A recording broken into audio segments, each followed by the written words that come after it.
Good day and welcome back to another DBZ Dokkan battle video. In this video we are going to take a look at how to beat the super class only extreme, well no, not extreme, super battle road stage with only free to play units. So we finished the original 10 super battle road stages and we are now working towards kind of finishing the first 10 of the category stages. A big difference between type stages and category changes or class stages is that you only face 3 sets of fights. So previously you would face 4 sets of fights, now you face 3 sets of fights. The challenges or the stages are generally much harder due to that, or at least are harder in general due to that. But it is just one of the more notable differences. Also, the very important thing is that the fights are set, so you face the exact same opposition the entire time through. So the enemies I face here will be the exact same ones you face, which means free-to-play teams are actually a lot more inherently useful in terms of construct, because players can literally copy the team and rotations and item usage and probably will have a very similar result. So in terms of this team, we're rocking a Majin Buu Saga team. So as the leader, we have the Friend Summon Physical Great Saiyaman 1 and 2 after their Easy Air. They are super class allies, key +3 and HP attack and defense 130% when your team includes all 5 super types. This is easy to do since the stage requires us to have one of each type to attempt it.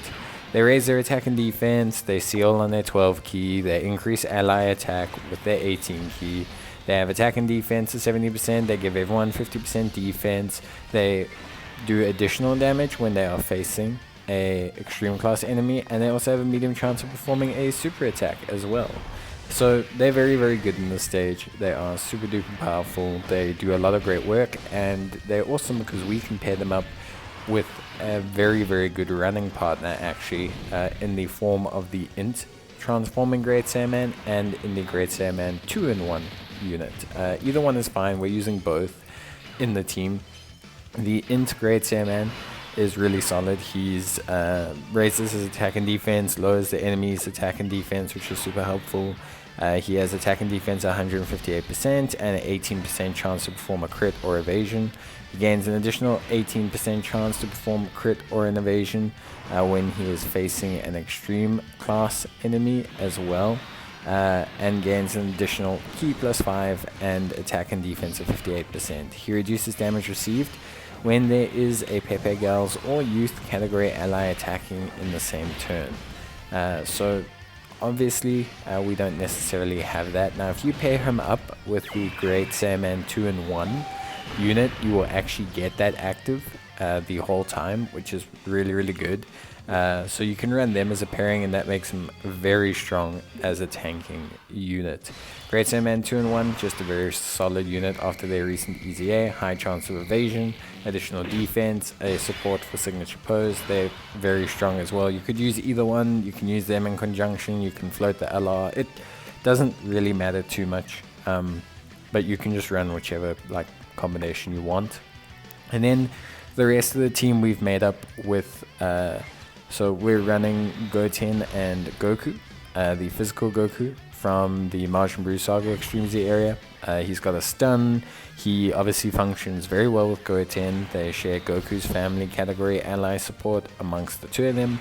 Goku solid defensively, raises his attack and defense after super. He's got that medium chance to stun like I mentioned. Then of course we also have Goten. Goten greatly raises his defense, lowers the enemy's attack as well, and he's also just very good when placed alongside Goku. So overall, a pretty strong pairing, very solid team, and yeah, just generally a pretty good performance overall. Finally, to round everything out, we have the AGL Hercule and Buu. Very good unit, a Majin Buu Saga support of 2 key and attack and defense at 20%. You can get the Boo exchange when you need, but realistically they're just a solid floating option on a lot of teams, realistically speaking. So that's kind of the team and how it functions. If I would change anything, I would just say maybe pair Great Saiyaman 2 and 1 with the Int Great Saiyaman if you're really concerned about defensive performance, but otherwise everything's going to be more than fine. Obviously, as our friend lead, we are taking the strength Vegito, so the strength Goku and Vegeta Angel unit.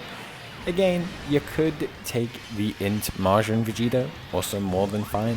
I'm happy enough to take the Int Majin Vegeta, except you can't, because it's actually the superclass SBR. So yeah, you have to take either the strength Goku and Vegeta Angel, or you take the physical Vegito. Honestly, both would be fine.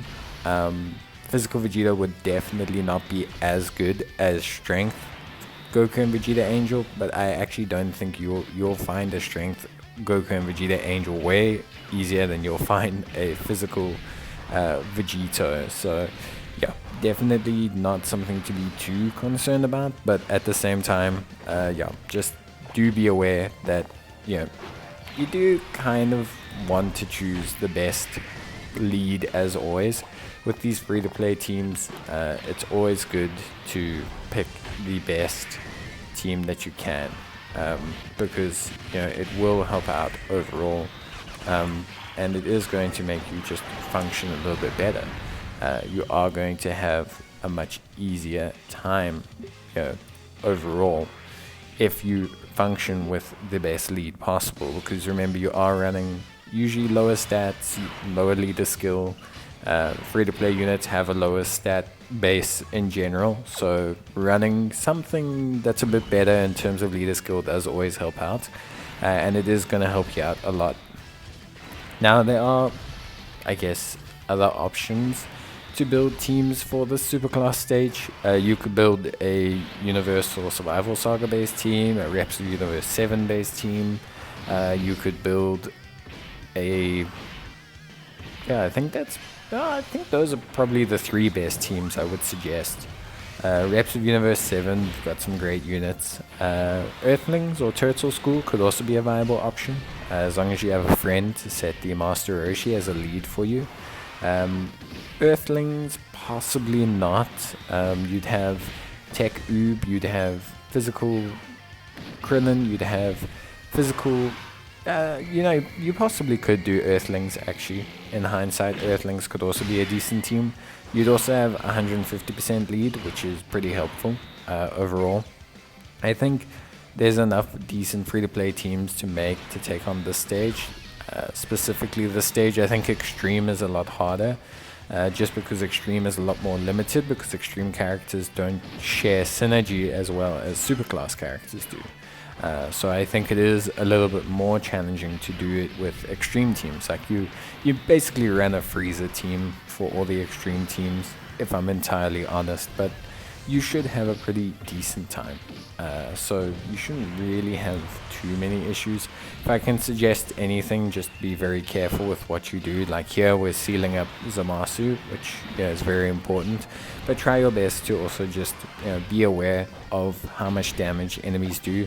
Generally speaking, it's between 250 to 300k with a super attack that these guys do, type neutral. So try and keep that in mind when you're deciding what to do. Split things like attack lowering so that you can keep both of their attacks lowered. You've got Goten, you've got Hercule, which makes it a lot easier. You've got some decent sources. Int Great Saiyaman also lowers attack and defense. You've got ceiling on the Great Saiyaman 1 and 2 units, which is great. So you've got options. So try and use those options. It does make your life easier and you won't have such a hard time. As long as you use your options, you'll have a bit of an easier time overall with what you're doing. So try and do that, and just remember which units to target with what, and try and prevent type disadvantage situations. I think that's clearly the only real thing to worry about. But overall for me, the stage went super smoothly with this team. Everything ran really nicely, and yeah, I was really happy with how this whole team ended up performing in the end. So super duper happy. Super class, not too big an issue. Your biggest problem will probably be getting the Great Sandman 1 and 2. Because they're friend summon, but they are LRZA, so you do need to do a little bit of graft work to get them. You got to do quite a little bit of farming. The rest of them are all event-based free-to-play units, and they're actually super easy to get because they all come from like the 3 events that are currently up, and they all come from the same Extreme Z area, so it's actually pretty decent. So yeah, I would say that the rest of the team is pretty straightforward to get and pretty easy to get overall. But yeah, that's pretty much it for me. So I hope you guys enjoyed the video. Obviously, if you did, please consider leaving a like on the video, or leave a comment and I'll reply back to you, or you can ask me any questions. So yeah, just let me know what you guys think, and we'll obviously just have a chat and see where things go. That's it from me. Hope you guys enjoyed the video, and I'll see you guys next time. Until then, take care, stay safe, and as always, see you guys soon. So until then, bye.